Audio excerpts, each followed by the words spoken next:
Coming up on this edition of Reel to Reel. I'm Steve Kiltonic here at Our Lady of the Elms College, where the new Sciences Center is creating quite the buzz on campus. I'm Terry Hegarty. I'll tell you about the Catholic Schools Advancement Dinner, which raises funds to support Catholic schools in the diocese. And the Year of Faith comes to a close.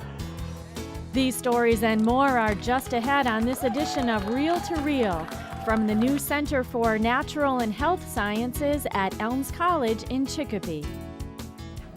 From throughout Western New England and beyond, this is Reel to Reel, your window on the world around you.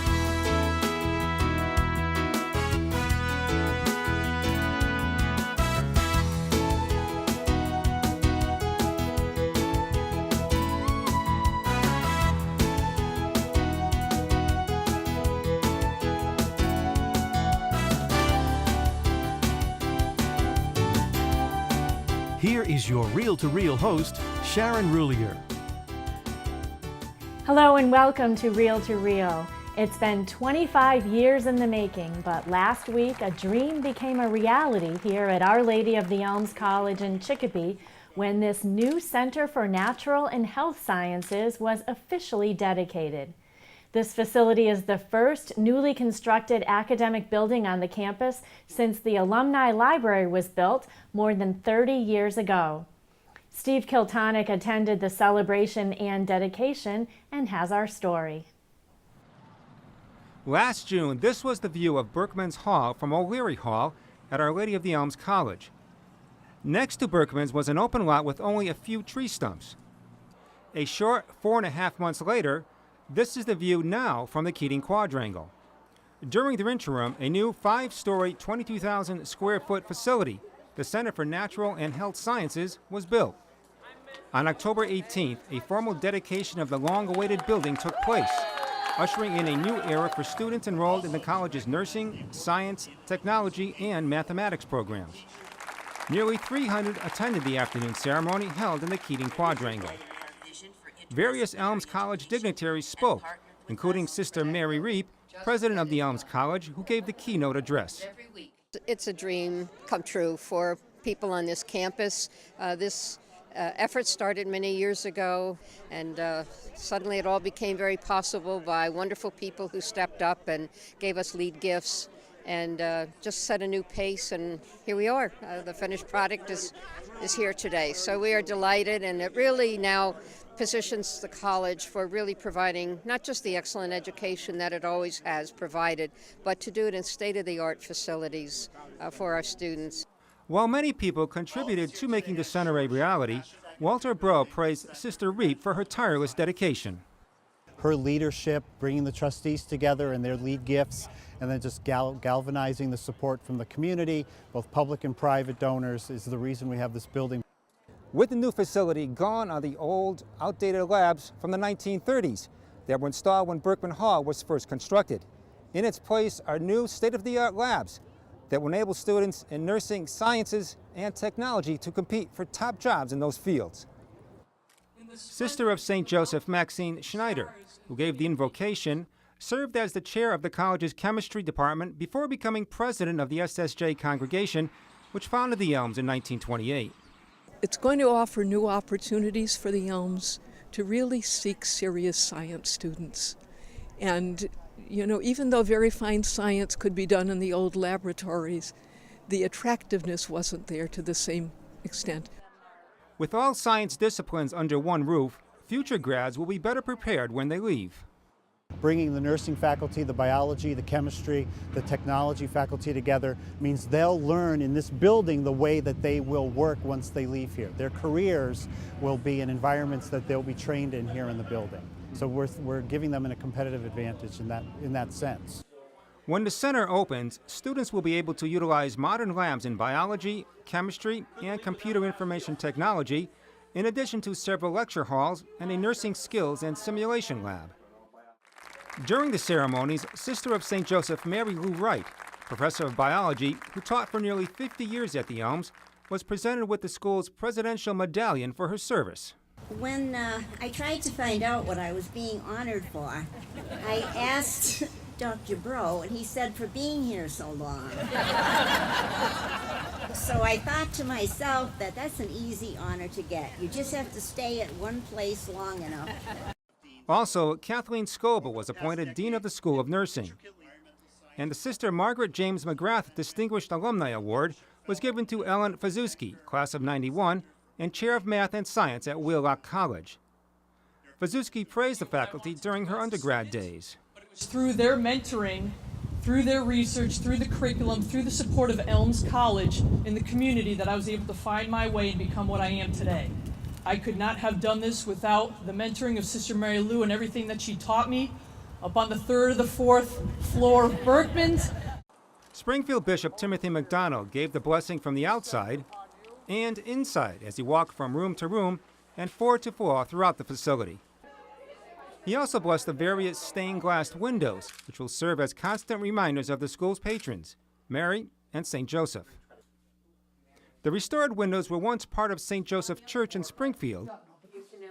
After the ceremony, the public was invited into the center for tours and a reception.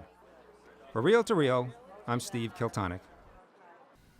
And we should mention that the diocese was the recipient of the Elms College Presidential Medallion last week in appreciation for the diocese's continued support of the Elms College mission.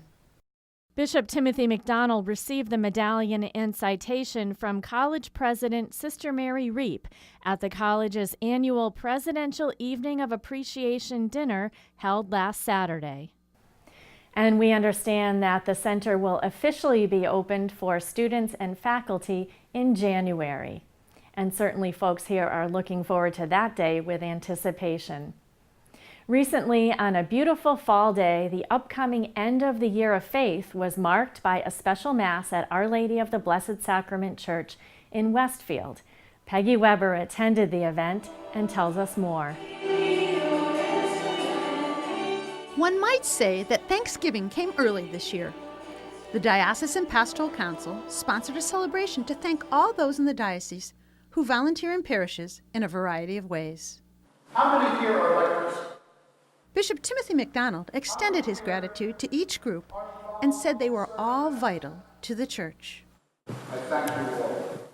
Individually, collectively, you represent innumerable people who each day, in different ways, give of themselves so that the good news might be proclaimed and Christ might be made present in our lives. The day brought more than 200 people from all four corners of the diocese. The Diocesan Pastoral Council spearheaded the day. It featured a time for prayer, a time for thanks, a time for good music,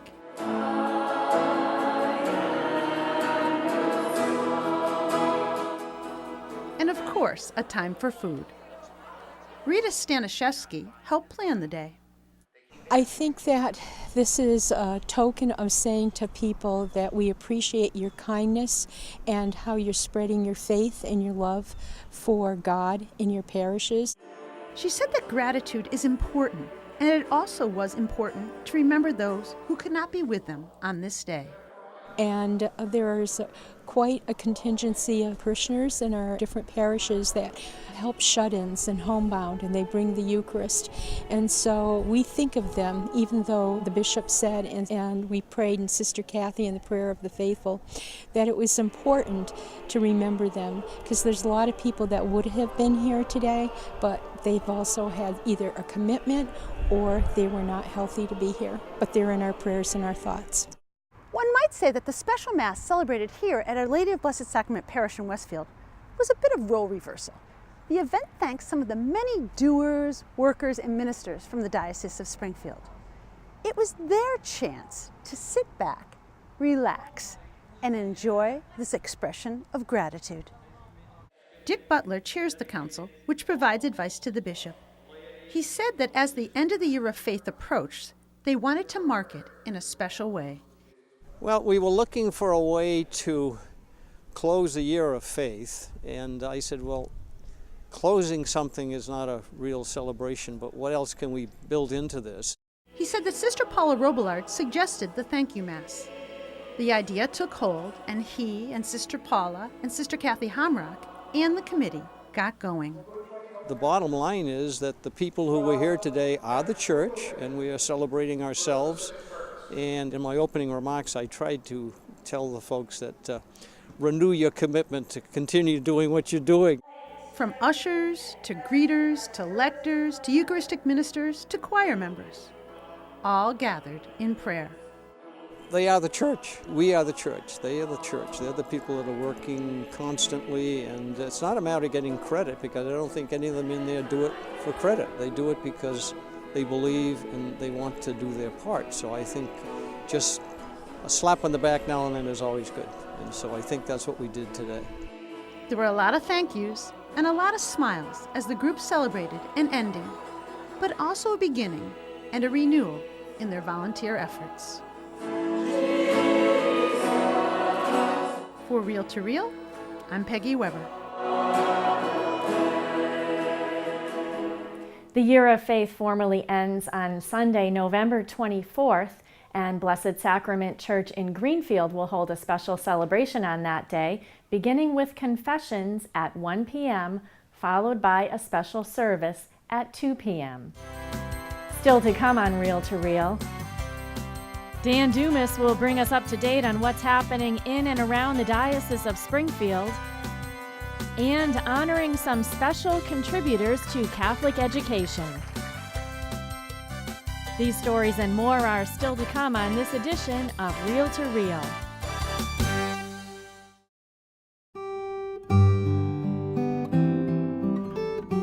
The Chalice of Salvation, your weekly spiritual connection. I'm Passionist Brother Terrence Gale and your Chalice host, inviting you to join us on Sunday morning live at 10 from St. Michael's Cathedral.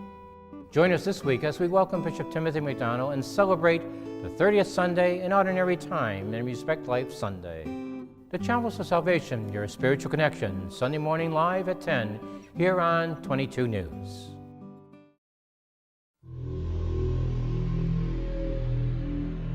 In this state, there are no extras, no fluff, no frills, no free lunch, no second helpings, no streets paved with gold, no promise, no certainty. In this state, life is a bitter struggle to survive with the least. It's home to 1 out of every 11 families in America. It's home to 1 out of every 6 children in America. It's home to more than 32 million people. It's the state of American poverty. And if you were poor, you'd be home by now.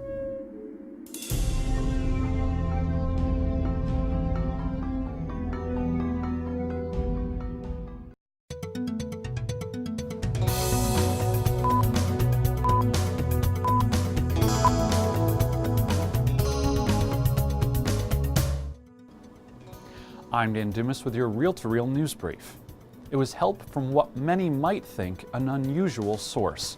As Steve Kiltonic reports, Franklin County Correctional Facility inmates came to the aid of a Greenfield parish. Over the past couple of years, Holy Trinity Parish of Greenfield has been in a fix-it-up mode. First, the church was painted, then the downstairs hall renovated, and finally, the rectory also painted. But it had been years since the old carriage house, now used as a garage, had seen a fresh coat of paint. As a result, it was showing wear and tear. But the parish didn't have the money to complete the project.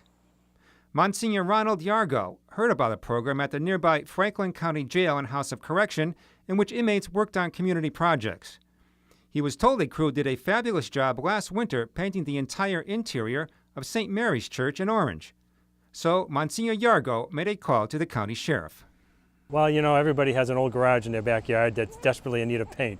And Monsignor's concern was they'd invested so much in beautifying this parish just to have this big hulk of a building in the backyard desperately in need of paint. So we were happy to accommodate him. Sheriff Donnellan provided the labor, a crew of 6, free of charge, while the parish bought the paint and other materials. To a parish that we work off of our collection, so certainly if we could get the work done at a lesser price, that's a benefit to our parish. The savings were significant since they did not have to hire an outside contractor. I would guess $5,000 or $6,000, maybe more. For 3 weeks, the inmates worked hard scraping and painting the entire building, as well as replacing boards and landscaping around the structure. They even painted 12 shutters from the rectory. And they do a meticulous job, and they do it right, from the scraping to the priming to the finish coat. They do it professionally, and they do it well. Some of them have zero experience with much of anything, and we try to, from scratch, teach them those skills so that they can productively use them after they get released.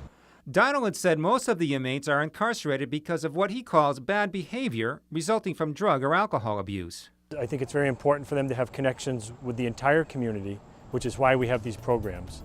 But for some of these gentlemen to have an opportunity to connect with a faith-based community can sometimes mean the difference between their success or failure when they get out. Meanwhile, in nearby Hatfield, a native son returned earlier this summer to mark his ordination to the priesthood.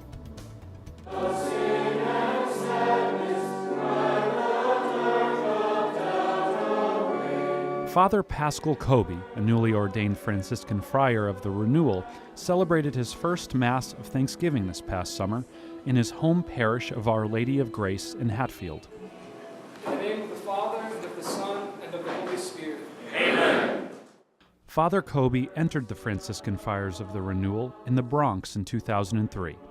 So to be able to come back here and celebrate a Mass in Thanksgiving, first of all, in Thanksgiving for the gift of the priesthood the Lord has given me, but in Thanksgiving to the parish as well for all of everything they've done, all their prayers that certainly have helped me get through seminary. So to be able to come back here and celebrate a Mass in Thanksgiving for all that is, it's such a gift. Following his first Mass, Father Kobi was sent by his community to serve in San Serafin Friary in Honduras to minister to patients at a medical clinic. And for one longtime diocesan priest, it was time to celebrate a milestone. Sharon Roulier tells us more. A special Mass of celebration was held Saturday, July 13th, marking the 40th anniversary of priestly life of Father John Liss. Father Liss celebrated the liturgy at St. John the Evangelist Church in Agawam, where he is in residence. Several diocesan clergy members took part in the service, including 2 1973 classmates of Father Liss, who also recently marked their 40th anniversaries. Father Peter Gregory, pastor of St. Charles Church in Pittsfield, and Monsignor Ronald Yarjo, pastor of Holy Trinity Church in Greenfield. Many friends, family members, and former parishioners attended the celebration as well. Father Liss said he knew he wanted to be a priest when he was an altar server at Sacred Heart Parish in East Hampton. And I remember there was a sister by the name of Sister Angelora, and she was in charge of all the altar boys, and she said, "You're going to become a priest." And I did. Father Liss said the priesthood has blessed him with many wonderful years and opportunities, and that being a priest involves sacrificing personal life to follow Jesus, but there is much to be gained in doing so. When Peter turns to Jesus and says, we gave up family and friends and farms and everything to follow you. What are we going to get in return? And Jesus said, you're going to have brothers and sisters everywhere. And that's true, We have people who love us, and we have brothers and sisters everywhere. Father Gregory, who studied with Father Liss at the American College of Leuven in Belgium, delivered the homily. The role of the priest is one to not be served, but to serve, said Father Gregory. Ordained at age 33, Father Gregory says he is what was considered a delayed vocation. Originally, he had entered the Jesuit novitiate, followed by 4 years of service in the U.S. Air Force. After the Air Force, through the wonderful example of chaplains and priests in my life, I knew the call was for a diocesan priest. He said he especially appreciates the gift of sacramental life. My love is people, and certainly I have been gifted with a wonderful gift of a sacramental life, gift of healing through sacraments of reconciliation, through the laying of hands, and through the power of prayer. and the trust of the being in persona Christi, in the person of Christ, which we all strive to be, unworthy as we are. Celebrating 4 decades in priestly ministry is an overwhelming grace from God, says Father Yarjo. It's been truly an amazing grace that God gives us, like the hymn says, the opportunity to know that we are called by name to serve His people and to do our very best with its ups and its downs. During the Mass, Father Liss was presented with a red stole and set of red rosary beads by Father Tomasz Parzinski, pastor of St. John's, symbolic of the blood that Christ shed for his followers. The priesthood sometimes is not always easy, and we have to carry the cross with our joys and our sorrows. And God has promised us in the rite of ordination to be with us, to guide us, and to give us strength. And I rely on that strength each day of my priestly service. And finally, congratulations go out to local Knights of Columbus Council 4044 in Fairview. They were recently honored with the International Community Service Award during the Knights of Columbus annual convention in San Antonio, Texas. They were recognized for their annual community Thanksgiving dinner, which feeds more than 3,000 meals both at the council banquet facility and through a multi-community delivery held each Thanksgiving. And to help raise funds for this annual event, the Knights will be holding a beer and wine tasting on Friday, November 1st. The cost of this benefit will be $25. For more information on tickets, you can call 533-2877. And you can get more information on this event as well as keep up to date on all the happenings both here in the Diocese of Springfield and beyond by logging on to our news and information website, iobserve.org. That's iobserve.org. I'm Dan Dumas, and that's your Reel to Reel News Brief. Several teachers and organizations were honored for their contributions to Catholic education recently at the 14th Annual Catholic Schools Advancement Dinner. Terry Hegarty attended the awards dinner and tells us more.